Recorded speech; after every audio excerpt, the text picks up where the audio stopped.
aí, meu povo e minha pova, como é que vocês estão? Tudo bem, pessoal? E aí, Luciano falando mais uma vez. E vamos que vamos começar aqui o conteúdo, né? A parte 2 do nosso conteúdo de redes sociais. Então, no conteúdo passado, nós abordamos até um certo ponto. E hoje nós vamos pegar aqui a parte que está faltando daquele conteúdo que vocês viram. Então, vamos que vamos. Bora! Hora do show! Ai, misericórdia! Primeira coisa que nós vamos falar com vocês hoje é em relação aí ao acompanhamento, à análise e também à estratégia que vai ser abordada para a sua propaganda virtual através da sua rede social, né? Nós chamamos isso de marketing digital. O marketing digital é exatamente você montar uma estratégia para que você consiga atingir, para que você consiga chegar até o seu público-alvo. Então, obviamente, né, quando você está navegando aí, stalkeando, né, que nós falamos, pelo Facebook, no Twitter, no Instagram principalmente, você vê que tem algumas propagandas de algumas prestações de serviço que, no caso, elas até aparecem com uma afinidade com aquilo que você curte, né? E ali ele sempre coloca alguma coisa, entre aspas, apelativa para poder te chamar a atenção. Uma imagem, uma fonte em tamanho maior, um preço para poder te chamar a atenção. E ali você acaba fazendo o quê? Abrindo, verificando com mais detalhes o que a publicação vem trazendo para você e até mesmo o interesse de consumo e o fechamento do negócio, que no caso é a compra, né? Então, o que você precisa fazer? Para que você saiba manipular tudo isso, você vai precisar de fazer um acompanhamento. E eu gostaria de falar de uma ferramenta que a grande maioria das pessoas e profissionais de marketing digital utiliza, que é o Google Analytics. Bem louco! O Google Analytics é um serviço, ele é gratuito, oferecido pela Google. E para você poder ativar esse serviço, você vai precisar de ter aí um e-mail do Gmail. Você tem que estar cadastrado, né? E ali você vai conseguir fazer o acompanhamento. Só que tem um detalhe. Para a gente poder falar do Google Analytics, a gente precisa saber 3 coisas. O que é internet, o que é domínio, o que é URL. Se você está meio na dúvida em alguma coisa que eu falei desses 3, ou simplesmente não sabe o que é um desses 3, ou todos os 3, vale a pena a gente dar uma paradinha aqui e a gente dar uma olhada o que seria esses 3 detalhadamente. É verdade. Então vamos lá. Primeiramente, pessoal, internet. Internet muita gente conecta, mas eu consigo dizer para você que pouca gente sabe o que é na verdade. É muita gente utilizando, mas não faz a mínima ideia de como funciona. Sério. Então a minha pergunta para você é o seguinte: quando você está se conectando a um site, quando você abre um site, onde você está se conectando?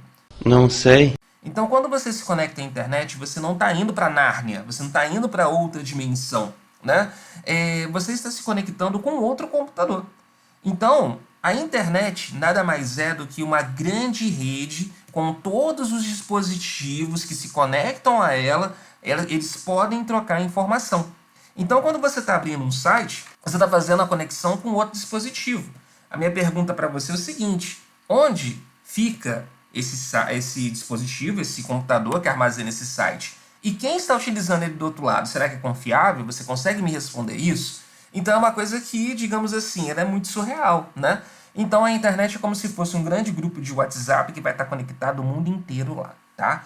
Então, o que acontece? A internet, ela é um território monitorado, como eu já falei em algumas situações. Tudo que passa pela internet é registrado no servidor, é registrado no provedor. O que é um provedor? O provedor é a empresa que presta os serviços de levar a internet até você. Por exemplo, aqui pra gente, aqui na nossa região, nós temos vários provedores. Vou citar o nome de alguns mais famosos. Por exemplo, a Oi, ela é nível nacional, a NET é nível nacional. Temos aqui os regionais, que por exemplo, a Acessa.com, Powerline. Essa empresa que você contrata, que você paga por mês para poder chegar a internet até você, é o seu provedor, que você pode cancelar e trocar, né, no momento que você achar mais interessante. Então, tudo que você navega, tudo que você abre, todos os sites que você visita, fica registrado nesse provedor e fica registrada a sua visita no site que você foi. Ah, Luciano, mas eu abri em guia anônima. A guia anônima, a única coisa que ela faz ela não registra o histórico de navegação no seu computador, só no seu dispositivo, tá? Mas mesmo abrindo em guia anônima, o site que você abriu, ele registra a tua visita lá. E o provedor também consegue registrar que você passou por ali. Não me diga! Porque a situação é a seguinte, se o seu provedor não sabe qual site que você quer se conectar, obviamente a conexão não acontece. Então, o seu provedor precisa saber onde que você está querendo se conectar para você poder chegar lá, né? E a arquitetura, conhecida arquitetura como cliente-servidor, que o que acontece? O cliente é o nosso computador, que solicita um serviço, que solicita uma conexão. E o servidor, a palavra servidor, vem da palavra servir. Então, ele vai servir esse serviço para você, ele vai estar te servindo, prestando aí a conexão para você, tá? Ou o serviço no caso de um site, beleza? Bom, o domínio, o que é domínio? O domínio é toda a extensão de um site, ele é todo dividido, tá vendo? Então o domínio que nós temos aqui de exemplo é o www.mercadolivre.com.br, tá? Esse é o nosso domínio. É isso que a pessoa precisa registrar para poder cadastrar um site e esse site entrar no ar. Então, se a gente for analisar, o www é a sigla de World Wide Web, ou Teia Mundial de Computadores, tá?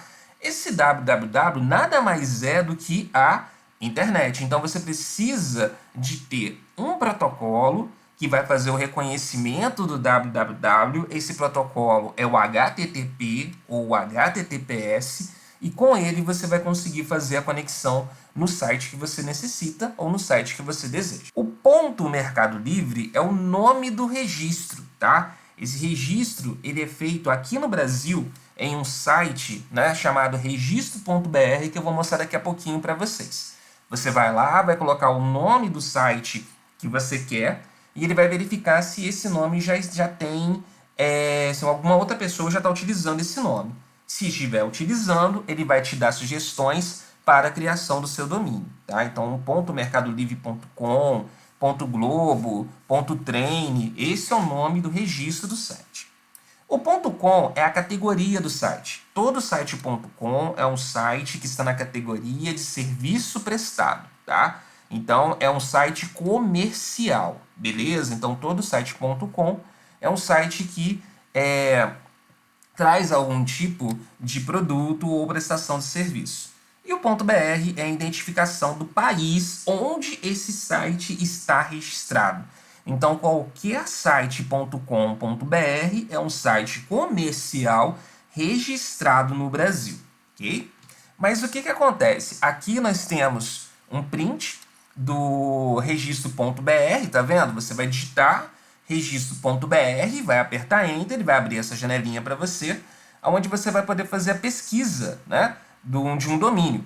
E aí você também consegue fazer o quê? A criação desse domínio. Esses planos, na verdade, não são gratuitos, são pagos, tá? Você paga por mês ou paga um plano anual. E o registro.br, ele vai manter o seu site no ar, beleza?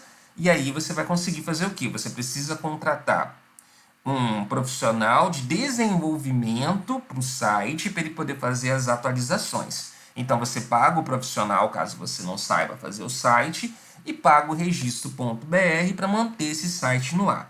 Então qualquer site que você abra, o que você vai imaginar? Ele está registrado, a pessoa registrou no registro.br e tem um serviço técnico para a criação do layout do site. Existem layouts, são layouts gratuitos, que nós chamamos de template. O template é um layout pré-pronto, pré-moldado, que você apenas você apenas digita, você apenas completa os pontos para a criação do seu site, beleza? O domínio, né, também conhecido como DNS, ele pode servir várias categorias, eu coloquei algumas aqui. O .com, ele é ponto comercial. Qualquer site .edu, ele tem aí uma conexão para prestação, não de serviço, mas uma conexão educacional, tá? Então, o MEC, por exemplo, você vai perceber que quando você vai fazer a inscrição para o Enem, o site do MEC ele não é .com, ele é .edu, porque ele está ligado a um braço educacional. O .gov, ele é governamental, geralmente ligado ao governo federal, tá? É um site do governo. Então, se a gente for analisar, por exemplo, se a gente for entrar aí no, por exemplo, Ministério da Fazenda, ele é .gov, porque é uma entidade ligada ao governo federal. .mil, Forças Armadas, Aeronáutica, Marinha e Exército. E o .org são organizações não governamentais, que são ONGs. Eles não estão ligados a nenhum vínculo governamental, né? E geralmente a ONG são entidades ou empresas que se mantêm por recursos próprios, né? Então não tem nada a ver com a prestação de serviço, que desse dinheiro ele vai bancar aí com que o site fique no ar, por exemplo. E nós temos aqui uma observação muito interessante, por exemplo, o da Globo, né, o G1, é o G1, no caso é www.g1.com ou globo.com. Ele não tem o BR, mas só que é um site brasileiro. Então nós temos essa curiosidade, né? Então nós temos os sites, né, os domínios .com.br e os sites ou os domínios.com. Qual que é a diferença deles? A diferença é o seguinte, o local, ou no caso o país, que esse site está sendo registrado. Então significa que um site brasileiro, ele não precisa ser registrado necessariamente no registro.br. Eu posso pegar o meu site, programar ele todo em português do Brasil e programar ele em um servidor em outro país. No caso do Globo.com é exatamente isso. O servidor Globo.com ele não se encontra no Brasil, ele se encontra no exterior. E o site ele é o que? Brasileiro. Parece que nós estamos navegando em sites dentro do nosso território aqui nacional, mas não. É um site que está totalmente programado em português do Brasil, tem notícias direcionadas do Brasil, todo tipo de conteúdo é direcionado para o nosso país, mas é um site que está cadastrado, né, que está aí registrado em um serviço para poder colocar ele no ar em outro país. Então isso é interessante também, é uma curiosidade que vale a pena você ficar mais atento. Aqui os domínios nós vamos ter o seguinte, os domínios nós temos aqui os países de origem, por exemplo, .br é o Brasil, .s são os sites dos Estados Unidos, UK Reino Unido ou Inglaterra, JP Japão e FR é França, né? Então nós temos essas variações aqui dos países também. Então voltando aqui ao Google Analytics, então ele é um serviço gratuito que eu estava falando com vocês, e nisso tudo aqui que eu expliquei sobre URL, domínio, internet, ele vai trazer todas as informações lá. Quer ver? Esse aqui é uma das telas do Google Analytics, tá vendo? Aí você fala, Luciano, isso aqui é muita coisa. Realmente é. Ele consegue te dar toda a estatística do seu site ou da sua rede social. Ele mostra para você o horário que ela está tendo mais acesso, a faixa etária de idade que está sendo mais acesso, qual foi a propaganda que teve mais acesso, aquilo que teve mais procura, tá vendo? E com isso, essas informações elas são preciosas, por quê? Você vai conseguir montar uma estratégia de marketing digital muito mais acertada baseado nisso. Então não adianta você estar, por exemplo, oferecendo cachorro-quente se você está no deserto e pessoas estão procurando por água. Então ele vai mostrar exatamente isso para você, até mesmo o horário, que é interessante você colocar a publicação no ar. Se você tiver, por exemplo, uma rede social ou um site ao qual a maioria dos acessos acontece, por exemplo, à noite, não adianta você entrar com uma publicação na parte da manhã. É claro. Principalmente porque a timeline da rede social é bombardeada o tempo inteiro com informação. E a sua publicação ela vai ficar para trás e a pessoa às vezes nem vai chegar a visualizar essa propaganda. E o seu concorrente que oferece o mesmo serviço, ele vai conseguir ser visualizado e a pessoa vai fechar com ele. Você não vai ter aí, né, uma estratégia de sucesso, ok? Bom, uma coisa interessante que eu quero falar com vocês para a gente poder terminar é o stalking, né? Eu estava comentando em stalkear. Então, o que é stalkear? É isso que você está pensando? Não! Stalkear é você simplesmente ficar ali visualizando, né, a rede social de alguém, você vê as publicações, os twitters, né? Você vê os tweets, no caso, você vê as fotos, enfim. Mas o stalking, ele tem que tomar um cuidado, porque, como eu sempre falo, tudo é uma ferramenta. Se você usar errado, você vai chegar em resultados ruins. Stalking também, na verdade, ele vem aí da palavra perseguir. Então, já temos aí um alerta. Então, se você está na rua e você se sente perseguido por alguém, você, obviamente, você vai se sentir ameaçado. É como se você estivesse andando na rua e alguém está te seguindo, tá? Então, isso também, digitalmente falando, ele pode ser configurado dessa mesma forma, tá? E até mesmo de uma forma mais agressiva. Por quê? Stalking, dependendo daquilo que acontece, ele também pode ser considerado como assédio. Exatamente, né? Então, o que é o assédio? É aquela pessoa que está sempre fazendo comentários inconvenientes, comentários naquilo que você publica de maneira que te incomoda ou até mesmo que te prejudique, né? E aí entra aquilo que eu estava comentando a respeito de assédio e até mesmo de racismo ou bullying, tá?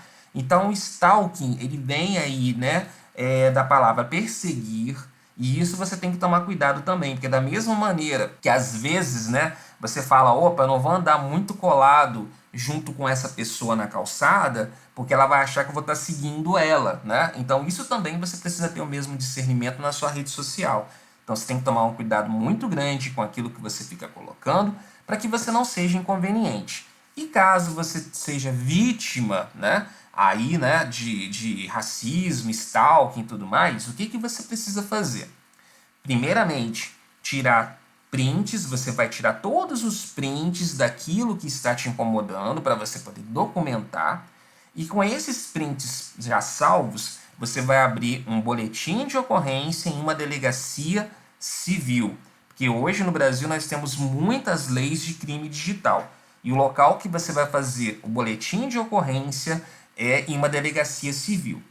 Caso você seja menor de idade, é necessário você estar acompanhado pelo seu responsável, tá? Não é chamar qualquer colega seu que é maior de 18 anos para te acompanhar, não. Você precisa estar com o seu responsável legal, com essa documentação que são os prints, para poder fazer o boletim de ocorrência. Beleza? Ok? Então fica valendo aqui, pessoal, essa atividade pra gente aqui, ó. Então eu quero saber o que você entendeu de internet, o que é internet, para que serve aí, né, o que é o Google Analytics, como que é feito o registro, onde que é feito o registro de um site e qual que é a diferença de um site.com.br para um site.com, né? Então, bons estudos, eu vou ficando por aqui. Um grande abraço para você, pessoal. Valeu, tchau, tchau.